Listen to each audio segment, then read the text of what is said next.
Hi, I'm Kimberly with the Fat Quarter Shop, and Jen Kingwell showed us how to English paper piece this Dresden plate, and now she's going to show us how she hand appliques this down. Thanks, Kimberly.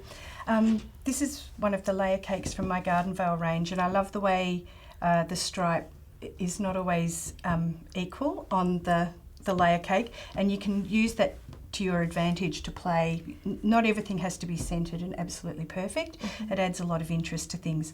So I've removed the papers from the Dresden, and because this has been turned under and either tacked or glued, you'll find that that little seam allowance will stay nicely under. If you are needle turn appliquing and your seam allowance is actually sitting out, you need to bring your thread up behind your applique piece only. If you bring it up from the back, you can't turn your seam allowance under. So that's a trick that people, or something that people get trapped by a little. If your seam allowance is already turned under as it is here, because we've glued it under, you can come directly up from the back of your work, and you just catch the very edge of your applique piece. And what type of needle are you using? I'm using the straw 11 and I'm using the 50 weight thread again.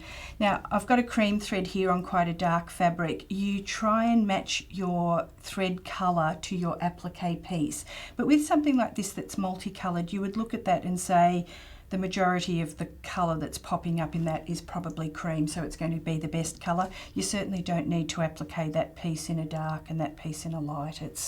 That's not necessary. So you just catch the very edge of your applique piece and bring your thread to the front. I've got a knot tied in the back, and if you have any just sort of little pieces that aren't sitting right, just pop your needle in underneath and just tease them back so that it's all very even.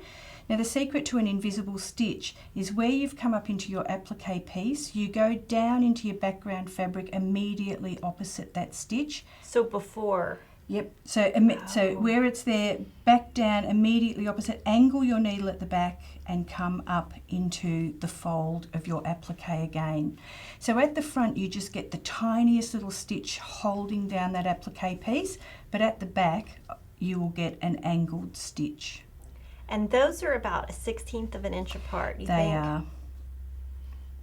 Now, because I'm doing this, the thread keeps knotting. There is a twist to a thread, and you need to thread your needle from the leading end of your thread and cut and knot the end at your spool, because thread actually has a nap to it. And I can never remember that tip, so what I do at home is I just thread it before I cut it, because that's the only way that I can keep that little tip straight. Yeah, that's a good idea, because once you've cut it, if you drop it or something, you don't know which way it is. Yeah. So you just keep working around in that manner, and it's just those tiny little invisible stitches. So up into your background, your applique piece, immediately opposite that stitch, down into your background. Angle your needle at the back and pull it through. So now I'm just going to talk about, with the chubby Dresdens, the seam allowance was turned under around the edge of the paper. But if you're doing applique where you have just a shape, I like to use a silver gel pen, or you need a pencil that will show up on the front of your fabric, because what you're going to do is turn your seam allowance back to that line. You're going to turn that line just slightly under so it's not visible. But the biggest thing, everything else is the same. You turn it under, you stitch, but coming to an inside or an outside point, it's a little different. When you've got an inside point, you need to clip. And you clip with a nice fine pair of scissors right down into that very point of your marked line. Continue to turn. So you're just turning as you go, you don't turn in advance? No, I turn probably about 1/2 inch or so. And once again, with the point of your needle, tease your seam allowance in underneath so that you get a really lovely smooth curve. If you overturn, sometimes it's, you'll find that you'll get a flat when you need a nice curve. Just with your needle point, bring it back out again. You're the boss, just manipulate it into the position that you actually want it to be. Once you've got it where you want it, I use my thumbnail, hold it down, and once again just continue with exactly the same stitches So slightly bigger bite as you come down, closer and closer to the point where you have clipped. When you get to that point, take a decent bite so that you catch several threads of your applique fabric, and at this point I do a double stitch just to secure that. Once you've secured that point, you just start up the other side. So fold your seam allowance under, turning it with the point of your needle, just making sure that you've got it smooth, and then you just continue in the same manner up the second side.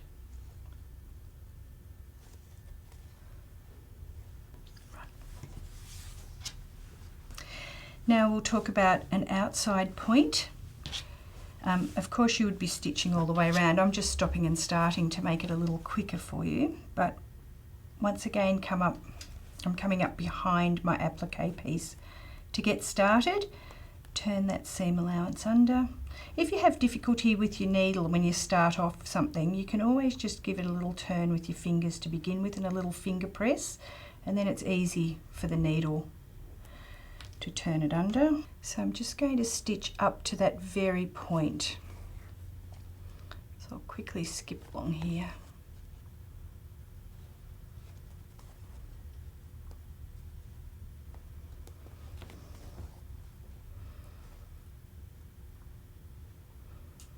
Once you get to the point that you have marked, take a second stitch just to secure that very, very point. Now this little piece of seam allowance at the back there, that little piece there, you do not need that, it's just going to add bulk. So with your scissors, very carefully just clip that piece out. It's only a little piece like that, but it does make a huge difference. Pop your needle in your seam allowance there and just flick it back in and tuck it right up level with that seam that you've sewn. Give your thread a little tug. That will bring your point to a nice sharp point, and continue stitching down this side. And that's how you do an outer point and get a nice finish. Jen, thank you so much for showing me how to do this. You're welcome. This is very inspiring, and I hope that we've inspired you to try hand applique at home.